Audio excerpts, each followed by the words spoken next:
Hello, I'm Dana Nye, your host for the series Makeup for the Theater. As a makeup artist, I've always been fascinated with special effects. I think I got it from my dad. Though he made up many of Hollywood's most beautiful actresses, he always loved designing character makeups the most. Some special effect makeups are a long, complicated affair, especially those involving foam latex appliances. My dad designed many interesting prosthetics during his years at Fox. This stunning old-age makeup for Irene Dunne, playing Queen Victoria in the 1954 feature The Mudlark, involved latex foam cheeks, chin, and double chin. And for Snow White and the Three Stooges, he created this extremely effective witch character. These effects are the result of extensive hours of work in the lab and could take up to 6 hours to apply to the actor. However, many special effects can be fairly simple to apply. Create a simple scar, break someone's nose, and apply a burn. These are some of the effects we'd like to show you.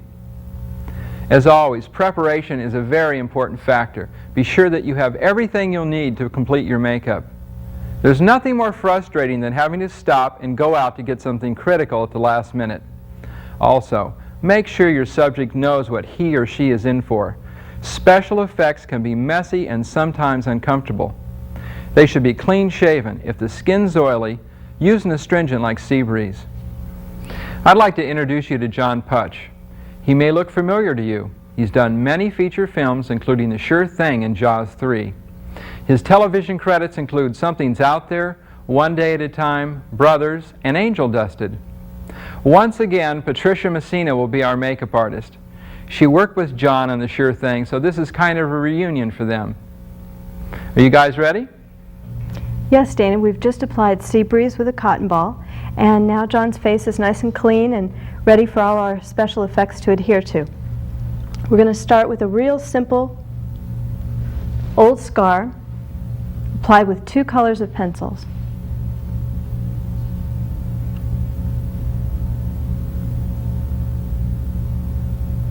The beauty of this technique is, for the placement here, we're going through his eyebrow, and it feathers off into the eyebrow, it comes out below on the lid, and it's hard to tell that it's just pencil. You can do it in just a minute. There we have it. Now we've used 2 colors, medium brown, and right next to it a warm red brandy lip color. Now what we've got next planned for John is a broken nose. We're starting out with a base of spirit gum. We've got a special brush that we use just to put the spirit gum down with.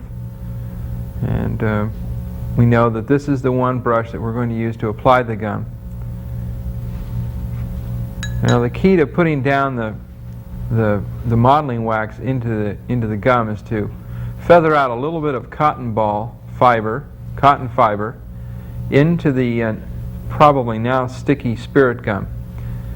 This gives the wax some tooth to stick to, and if you've ever had trouble with modeling wax coming up, you'll find that the cotton does wonders. Now this is a very, very thin layer. I hope that you won't try putting it on real thick, because then the wax just won't be able to stick very well. Also, what I do, Dana, after I've applied it, is I take a scissors and take off just a thin little bit off the top so that the hair sticks straight up. Yeah, excellent like idea. fuzz.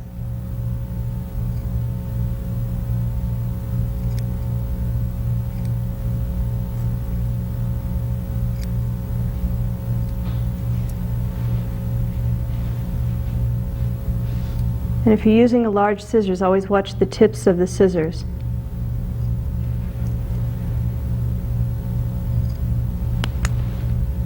Yeah, it's really messy if you cut the nose.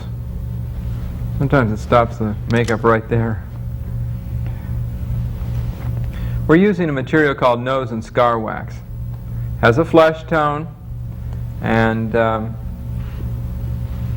Patricia's using a modeling tool, pull a little bit of the material out. Now this material, it has its properties that make it a fine modeling material. It's got rosin in it, which makes it stick. It's plastic to mold, and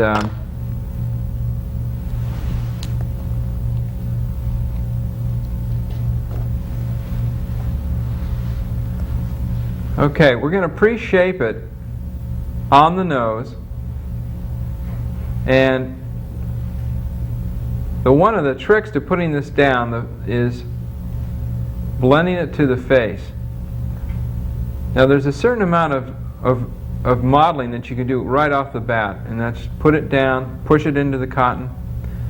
But if the material, when the material, I should say, starts to get sticky, pick up some oil. Now our makeup remover happens to be a fine light oil that when you use this on your modeling tool or your fingers, it immediately neutralizes the stickiness, and you can finish up your blending readily. If you don't use the oil, I think you'll probably be really frustrated. Now, Patricia's discovered that she needs just a little bit more material. She's putting a little bit of the makeup remover on the palm of her hand. She can put that either on her modeling tool. You notice she put just a little bit of the oil on the wax to cut down its stickiness. And if you find that your modeling tool gets kind of sticky, just take a tissue, wipe the modeling tool surface off so you've got a smooth edge.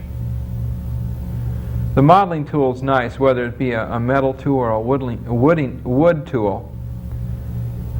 It does some work that you really can't do with your fingers.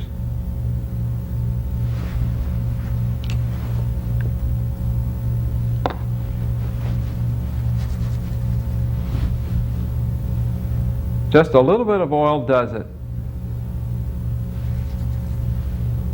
Then the key is taking the edges and making it feather very naturally, so it looks as if this broken nose or this bent cartilage actually was placed there by somebody's fist or a door or what have you.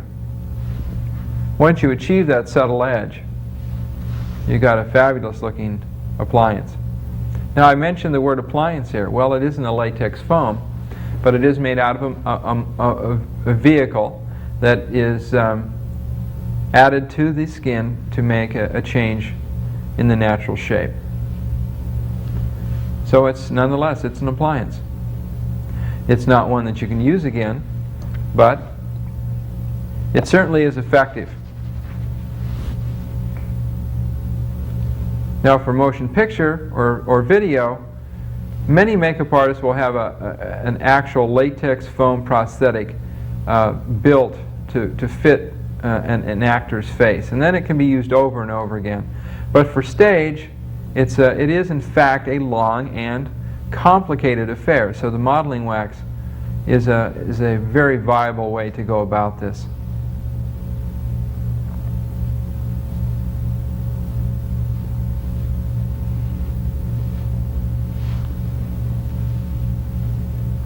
I like to use the fingers for the finishing edge.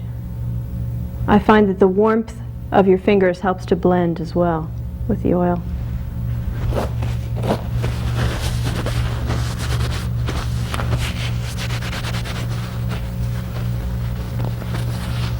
And I use a little bit of powder if the fingers get sticky at this point. Sure, and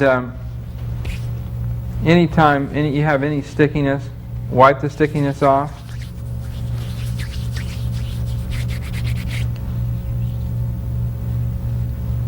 That's quite a bump you have there, John.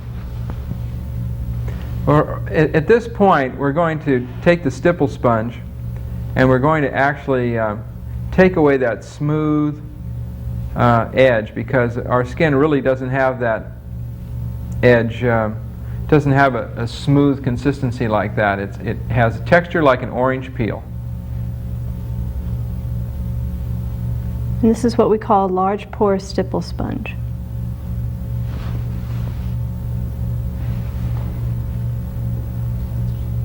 Now the next step would be to take powder and to neutralize any oil that's on the wax, and then we're going to seal it with foundation.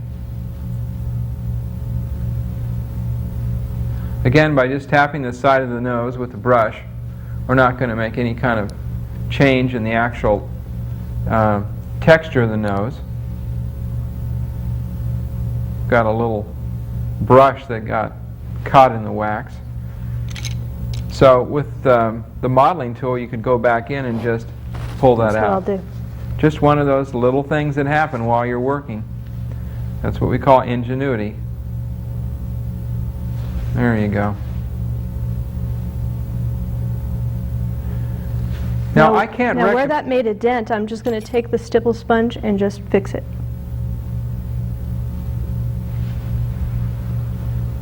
Okay.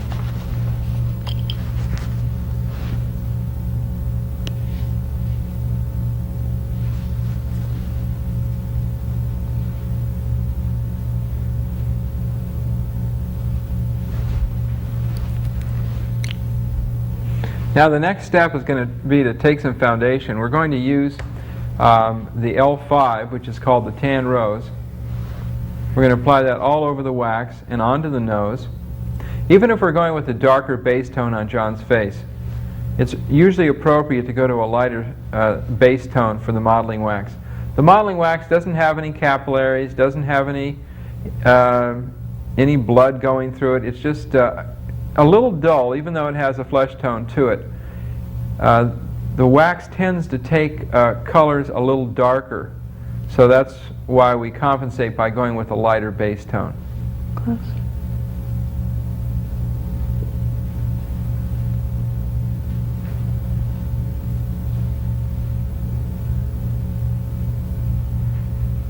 The next step will be to powder again.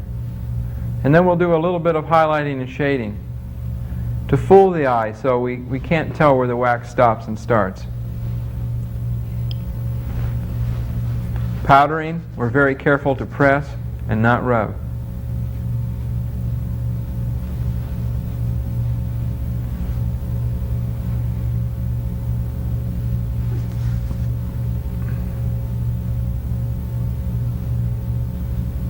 Again, you might choose to use the dry rouge brush here to powder.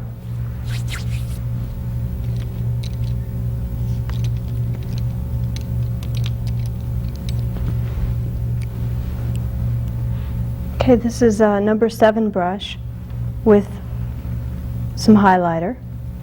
This is the extra light Patricia's using, and she's using it to fool the eye. She's putting it on the high points of the wax.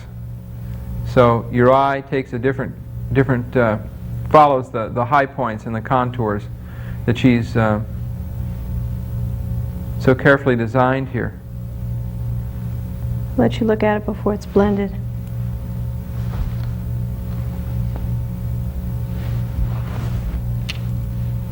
Notice the eye draws your attention to this new shape.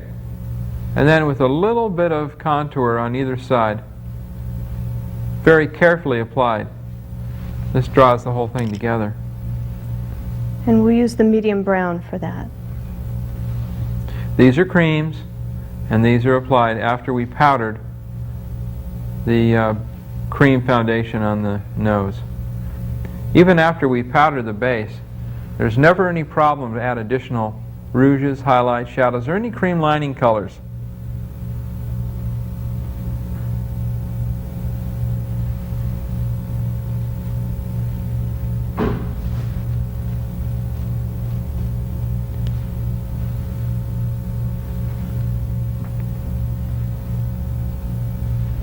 At this point, the nose is basically done, and just a little more powder and maybe a little overall stipple just to give the illusion of some capillaries on the chin or on the nose.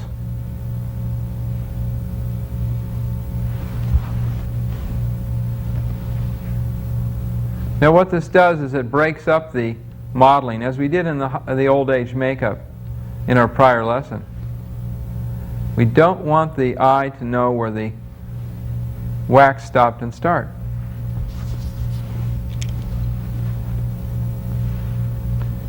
Okay, the next thing I'm going to be showing is a black eye. We're showing that because most facial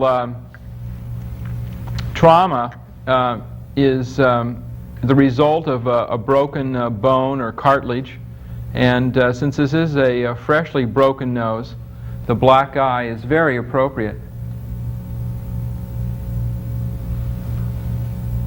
Now Patricia has two different sets of wheels in her hand. One is the bruises wheel. This is out of our effects series. The other is the bald cap stipple palette, which also has an interesting series of texturing colors for contouring on the skin.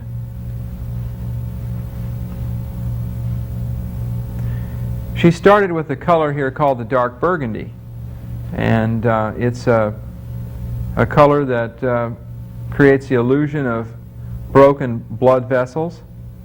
It's red.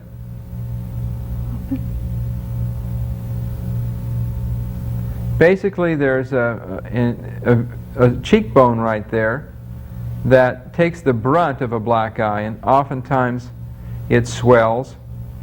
Some of you might have heard that that highlighted area is called the mouse. We'll soon see that filled in. Now, this is where your makeup morgue comes in. If you've been collecting photographs out of magazines and newspapers over the years, when it comes to a black eye, and there's so many variations, this is an excellent time to pull it out and check and see what you're going to create. This is where reading the script requirements come in, talking with your costumer or your makeup supervisor. I think the important thing too, Dana, is the exact age of a bruise when you're creating one. Every time you make a bruise, for instance, it won't always look like this. It may depend on how many days the person has had the bruise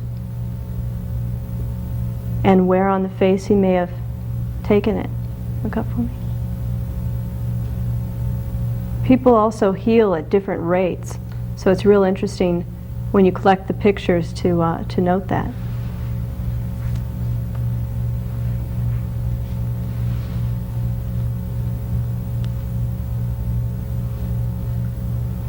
The stippling effect allows you to break up the color, and that's one of the characteristics of a bruise. Is it is very broken, it's very irregular, and you can see that we're going back in with just a little bit more of that redness. It's now approaching the corner of the eye where we may have a bloodshot situation. This is in fact a trauma, and the healing process is going to take quite a while. It's quite a shiner. It hurts. Now, go ahead. Something else I like to do also is bring a little bit of maroon or red onto the table of the eye, because this will not stay a healthy color with a trauma like this. So to achieve that realism, you bring the red color in this area.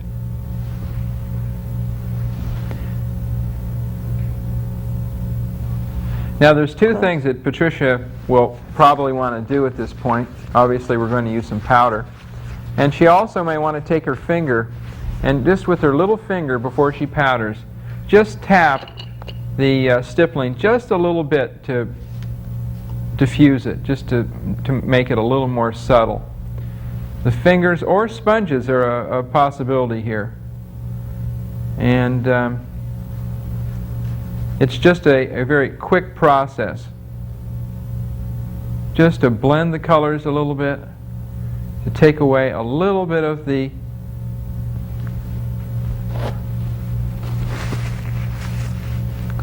high points, I suppose. Now the face powder that we're going to use is called the neutral set. It's a clear powder. It's a color which you use that does not change the colors that you create for important special effect colors, like burns, black eyes. It's a nifty powder too because it has an antiperspirant in it as well. So it can be used for any actor, straight, female, very good for clowns, special effect makeups, and it keeps the makeup well put.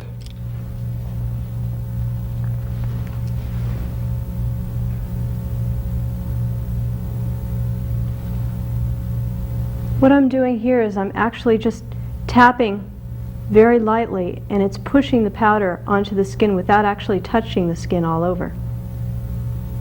Make sure that your actor has his eyes tightly shut. Okay, open. Actually, I'm leaving an area a little bit underneath the eye, not quite as powdered, because one of the reasons these are called shiners is sometimes they do shine or give that appearance. So this is where a little bit of water on a sponge comes in handy. And this way you can pull a little bit of the powder off of the your makeup, and just brings the color back a little bit. You know, if you want to really make it shiny and you don't want to affect the makeup, you can use a little KY jelly or surgical jelly on it. or glycerin. You bet. This is just a little water. That looks pretty mean. Well, now on top of this, John has got himself into a little more trouble. And what else? We're going to take the stipple sponge and we're going to use a new product that I think you'll find effective for a number of purposes. The material is called thick blood, and with the stipple sponge, she's going to put the sponge into the thick blood and going to track it along the side of his face. It comes in a couple different sizes.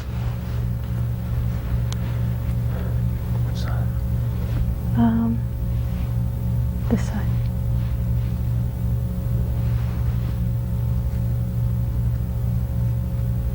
Now the nice thing about the thick blood is it stays put. It looks like he got a scrape, a fist, something mean, and it happened very quickly. And the face is raw. Notice she uses her hand as a palette. That way I'm sure of just how much is on there and how much is going to come out and what it'll look like before I go to the face. It looks pretty raw right in your hand. Now, a couple of ways to make it even more gruesome. One is to spray a little water on it, which makes it look kind of plasmic. This is a corn syrup based material, and it does thin, but basically on the outward edge, so the interior stays pretty well firm. Then with a little bit of blood and a Q-tip, you can make a little bit of a dropped blood situation where it's dripping. There's blood right in the front of the counter there. Okay, now this is the peppermint blood. Maybe you've heard about it. It's safe to put in the mouth. You can use it in a blood capsule. It won't stain the skin, and it tastes good. A lot of people love this peppermint flavor. Very nice. That's gorgeous. Turn that way. Okay. Well, now, we thought you might want to see a pre-made prosthetic applied. This is a bullet hole. It's made out of latex. It's been already colored in the center, but there's several important steps to follow, which Patricia will tell you about. First of all, if you haven't already done so, you want to make sure that the skin is very clean. And then we're just using spirit gum on the back. It's nice if you can leave your spirit gum out and let it get a little tacky. That's an old makeup artist trick, isn't it? Yeah. It seems the longer that you leave it uncapped, the more of the acetone or alcohol will dissipate, making this resin mixture much more sticky. And after all, when you lay a beard, you don't want that hair to come loose. So you might leave it uncapped for half a day. It won't dry up in you. Now she applies it to the underside of the appliance. That means that there's only spirit gum within the confines of the appliance, so you won't have any shine on the exterior edge. Patricia's picked up the modeling tool to press down the edges. This same modeling tool is perfect for modeling the wax as well.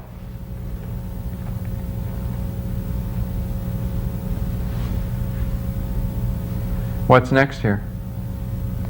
A little bit of latex to camouflage the edges, Dana.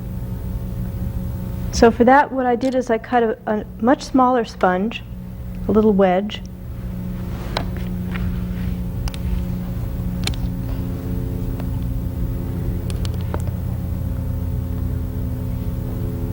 And I'm pouring a little of some liquid latex.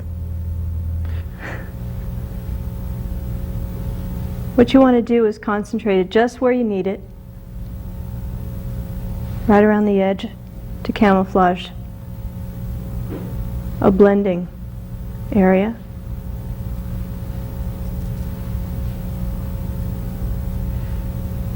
You might find that it's helpful to apply the rubber in sections. Don't try and put enough rubber on there to blend that edge all at once, because the material tends not to dry too quickly that way. What we're going to do to hurry this along, Dana, is use a blow dryer. I'm going to put it on low so that it doesn't burn the actor by accident, but I usually keep my hand close to his skin so that I'm sure that I won't burn him.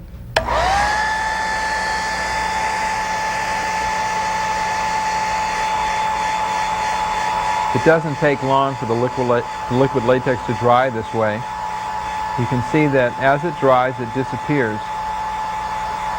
And really, you want to make a very gradual and subtle blending edge, so that if the actor is working in a very close environment, such as in a black box or studio theater, cafeteria, or any other, perhaps a film or something similar to that, you want to fool the eye so the audience cannot see where it stops and starts.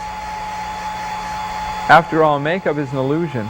It's something that you have to work hard at sometimes. Ingenuity and imagination are important. Now we're going to apply another coat, since this is dried.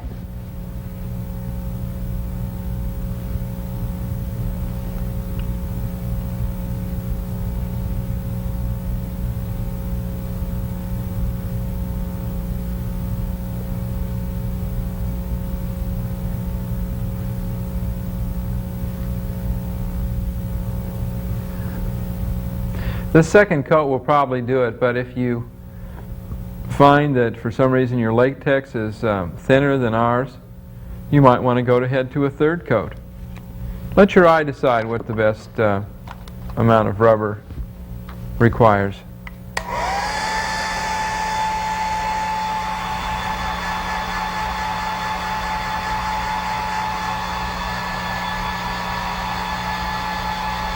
Looks rather gruesome already. And when we finish it up, it's going to look even more real. This little trick of Patricia's by putting out her hand in front of the stream of air is a very good one. Some of your larger hair dryers have a lot more heat to them, so they could actually burn the skin fairly quickly. This is a low watt hair dryer, and it's actually all you need to complete this effect.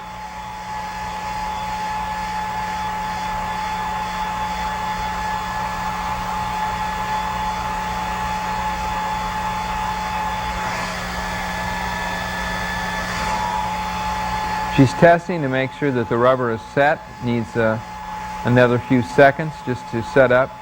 And then we'll be taking a material called caster sealer, and we'll be applying that on the entire surface of this prosthetic. You see, the caster sealer is a way to avoid using rubber mask grease, which has been a traditional way to set latex appliances. You see, if you don't use a sealer like the caster sealer. If you put regular cream style makeup on a piece, whether it's liquid latex applied around the eyes for three-dimensional wrinkling, or a rubber piece like this, it'll turn dark. So rubber mask grease has been required up until now. But if you take the caster sealer, put it ever so thin on all of the rubber edges here, we'll powder it afterwards and we'll put regular cream makeup right on over it. This avoids rubber mask grease, which is heavy, it requires a lot of powder, it's thick, and sometimes very messy. We're using a latex foam sponge here. This is a micro-thin layer of oil. Don't get carried away, because it's just a layer or a sealing coat.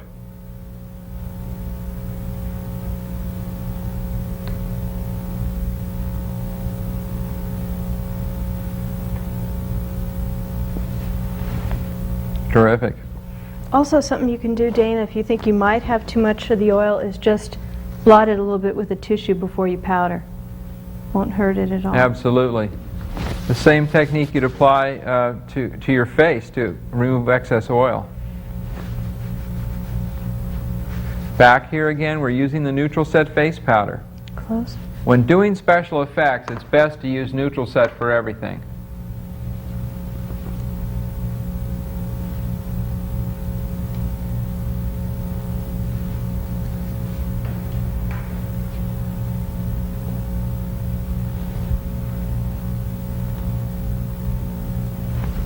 And now we're ready to go over this with your base.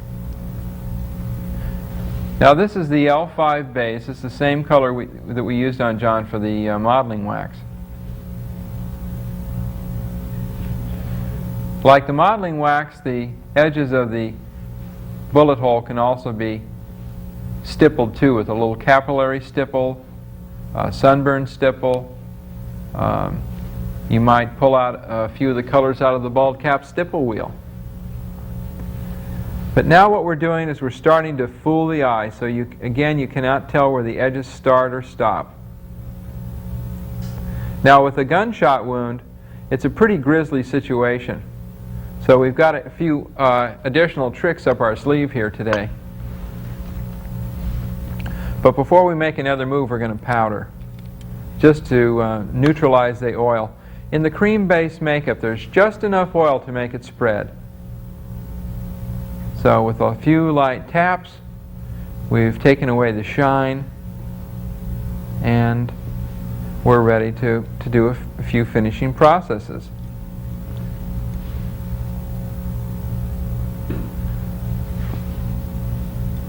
A little touch-up. Don't be afraid to make improvements to other details that you've created along the way.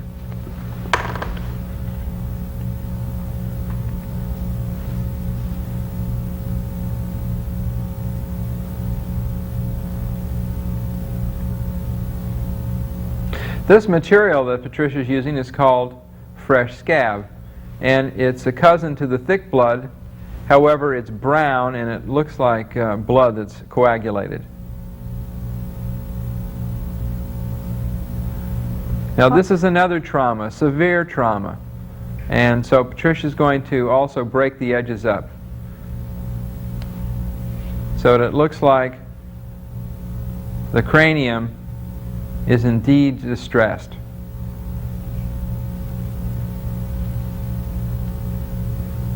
And this can be done with a stipple sponge once again, or just a latex sponge. The idea is to get the redness.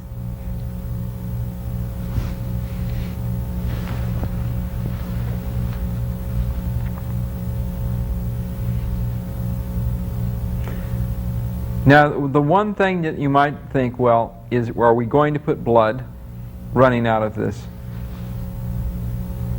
hole? We'll use a little, but I want to caution you, you must decide if the actor is going to have a bullet hole or some kind of a trauma like this. Which way is the actor going to lie? Is he going to be upright? Is he going to be... He's probably not going to be walking around. So make sure that the blood is flowing in the right direction. Oftentimes, if it's for a trauma simulation, and paramedics often go through a drill like this, they'll lay the subject down and then put the blood flowing in an appropriate manner, keeping with gravity, in other words. I'm also going to shade the edges.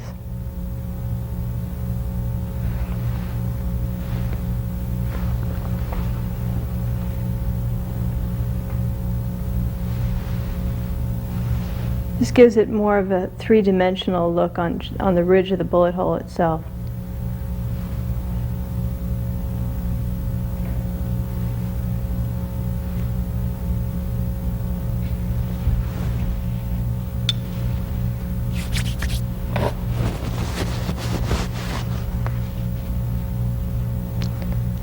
Okay, how about a burn? These are the gel effects and the colors that they come in. It's blood, it's flesh tone, and it's a clear. Now the material is a solid when you first get it. You've got two choices to prepare it. You can put it in a double boiler and heat it until it gets soft, or if you're very careful, you can put it in a microwave on low for about 15 seconds with the cap off. But be careful, this material can be hot, and you want to be careful that you don't burn the actor's skin. What I like to do, Dana, is just pour a little out right on my hand, and if it's safe on me, it's safe on their face. You bet. Now, this is surprisingly simple and very fast. The material sets up real quickly, so you can go on and do something else. Now, she has a dental spatula. You could use an orange stick or even a Q-tip. You spread the material around, and as it hits the air, it dries. Plan on it setting up in about 2 or 3 minutes. But nonetheless, it is a material that once it dries, it stays put, and it won't come loose until you pull it off. Keep the hair away. Have your actor keep his or her eyes closed. And you can also apply it directly from the bottle. When you lay in the other colors, like the blood or the clear, you can build up effects which include a laceration. You could actually make your own bullet hole with gel effects. There are step-by-step instructions included in the package. Just as it's starting to set up, this is a key time if you're making a laceration to cut through the material. Create as many three-dimensional surfaces on the burn as you can, so that this, in effect, becomes the burned skin. Now, within those little pockets that Patricia's laying out right now, then you can lay in your color, and you can go ahead and use your KY jelly or your glycerin over in those little pockets if you want to make it look like they're plasmic or weeping. Do you use much powder on this? You can, but sometimes I like to leave it as is if I want it shiny. Mm-hmm. The powder will help cut down the sheen in case that's the effect that you're after.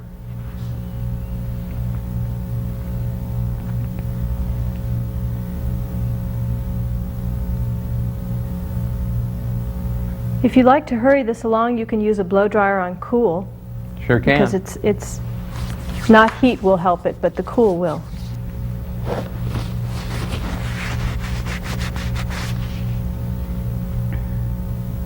And while we're waiting for it, I'll prepare a little bit of base.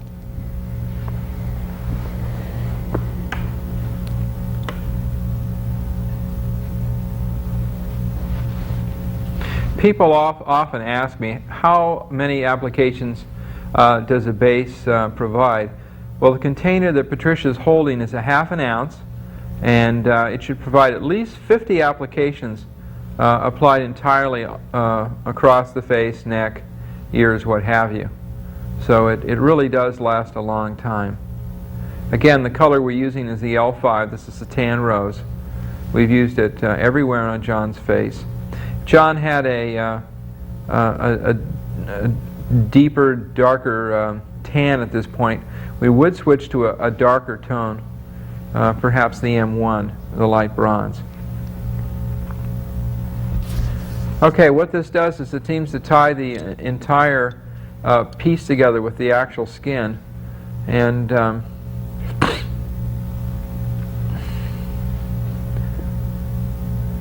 she's going to aggravate it now using the bruise effects wheel.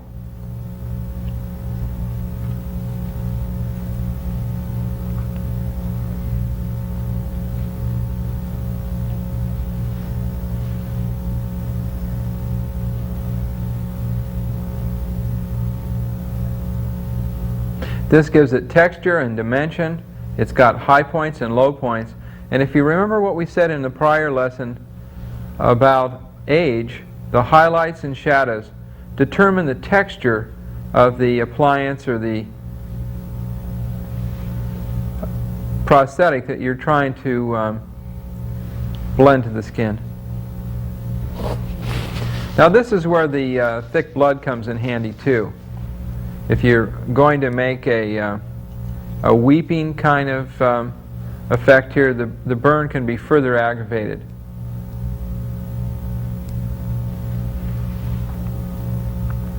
Of course, another alternative to something like this is going with a nice bright red, perhaps a coral tone, which might indicate a situation that is a lot fresher than this. Now, soot often accompanies a burn, and there's a material that we're going to use at this point. It's called charcoal powder. It's a dust that actually was designed for the professional makeup artists here in Los Angeles or Hollywood. However, it's useful for makeup artists who work everywhere. The application tool is the Q-tip, and by the way, it's possible that if you needed a grease effect, you could rub the powder on the skin and it looks like grease. It's dark. It also might go over there next to the bullet hole as well. A bullet hole might have a powder burn associated with it.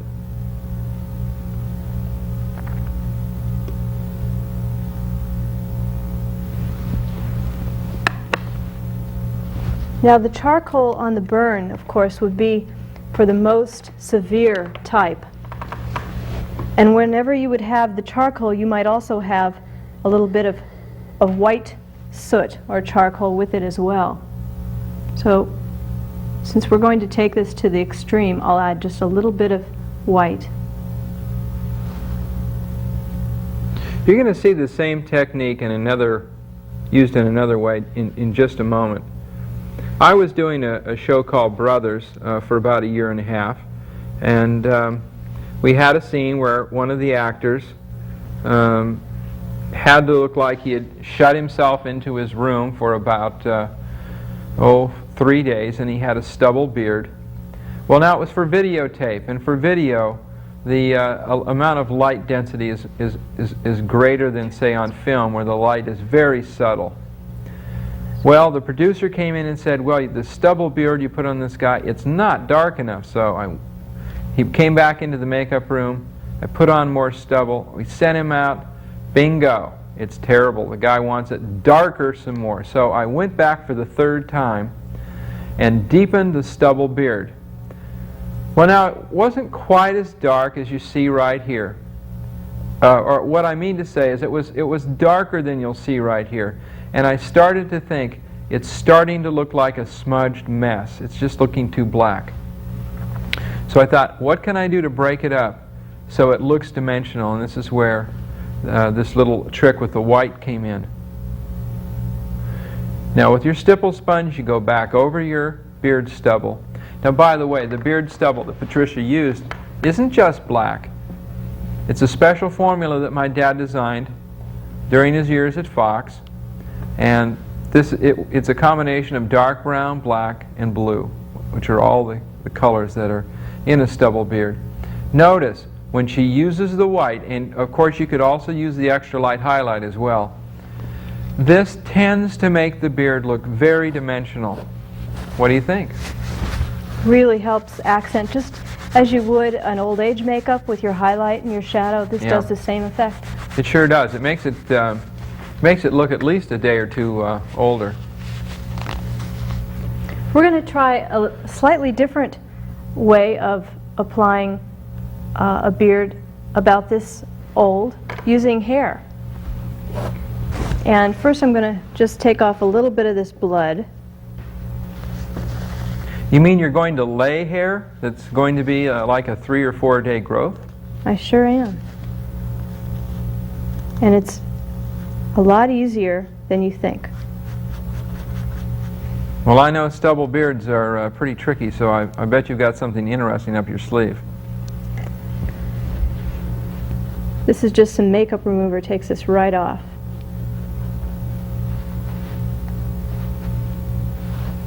Okay, you want to make sure the skin is real clean. And we're back to our spirit gum that's been left out, that's gotten real tacky already. Turn that way. Again, look at the size of that brush. She's not using a little brush that comes in the bottle. Nice idea, very useful for putting on a mustache, say. But if you have an area that is fairly large, dedicate a brush just for putting on spirit gum. Then do something else. Make sure you've got a bottle of acetone on hand so that when you get done with your brush, the acetone immediately cleanses the bristles. So you can use that brush again. Now what have you got there? Well, we're going to show you a little later how to make this by cutting up crepe wool very, very finely. And what you have is a bundle of, say a 1/4 inch long pieces of hair. You roll them up into a ball, a very tight ball, and then you pull the ball apart in two.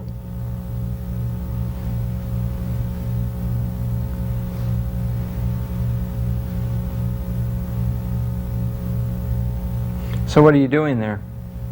I'm just letting the spirit gum pick up the ends. Well, that's amazing.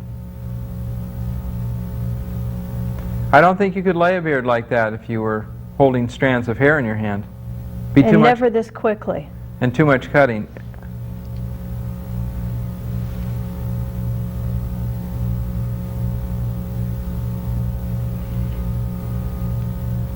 Now this spirit gum is just the perfect tackiness to grab this hair. I beg your pardon? The spirit gum Oh. is the perfect tackiness I see. to grab the hair.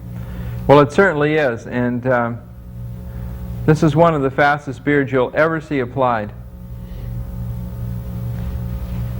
Now, of course, the beard can also go down below the jawline if need be. Patricia's very deftly taken the spirit gum up along the mustache line, so we've got a nice little growth. And this isn't all one color hair. This is a little bit of gray, a little bit of black.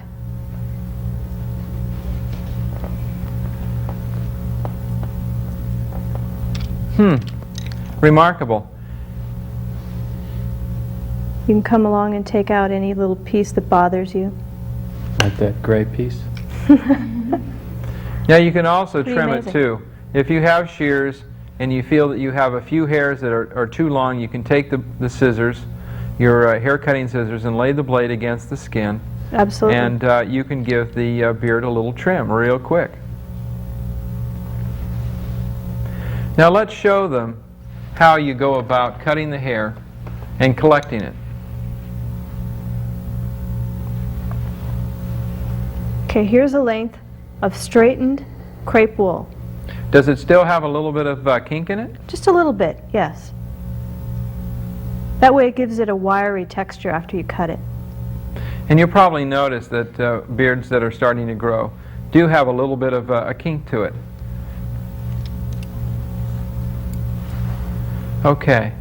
John's holding a receptacle for me, and I'm just going to come along and snip about a 1/4 inch strips of this hair And this is what we roll into a little ball and just used.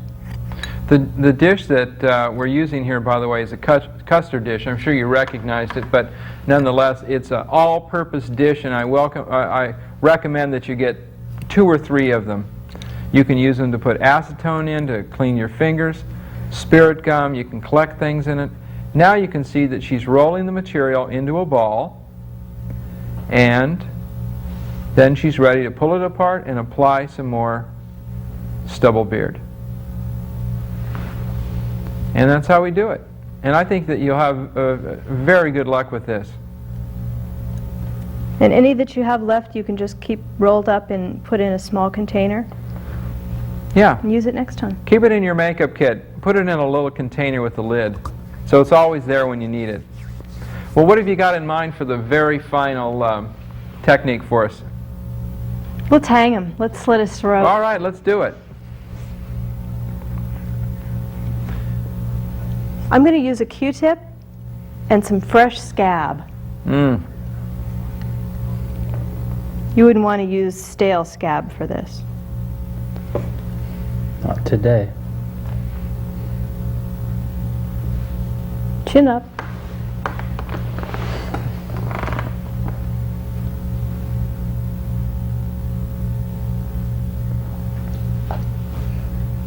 This hurts me more than it hurts you.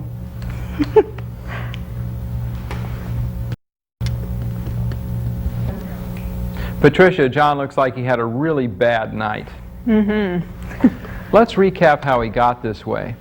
For the simple scar, we used 2 pencils, the medium brown and the lip color brandy. For the broken nose, we used spirit gum, cotton balls, the nose and scar wax fair, a modeling tool, makeup remover, stipple sponge, cream foundation L5. For the black eye, we used the effects wheel bruises and the neutral set face powder. For the burn, the gel effects kit. For the bullet hole, spirit gum, castor sealer, liquid latex, and stage blood. For the liner beard stubble, the beard stipple and the white liner. For the crepe wool beard stubble, we used the spirit gum and the crepe wool. And finally, the slit throat, the fresh scab. Well, we've really shown you a wide variety of special effects, but they're just the tip of the iceberg. Don't be afraid to experiment. With lots of imagination and a little ingenuity, you can do wonders, so keep practicing. I'll see you next time when we'll be discussing more techniques in Ben Nye's Makeup for the Theater.